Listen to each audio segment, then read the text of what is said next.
Tama nga, kapag nag-decide ka na mag-level up sa buhay mo, sa ayaw at sa gusto mo, aalis ka talaga sa comfort zone mo. Yung mga bagay na hindi mo ginagawa dati, kailangan mo nang gawin ngayon.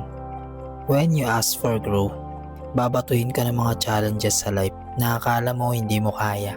Dito talaga masusubok ka. Life will stretch everything to you.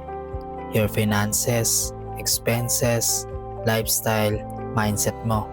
Especially awareness mo sa mga bagay-bagay na nangyayari sa life mo. Hindi mo to matatakasan kapag gusto mo ng breakthrough, because the universe will see kung talaga bang deserving ka sa mga bagay na gusto mong makuha.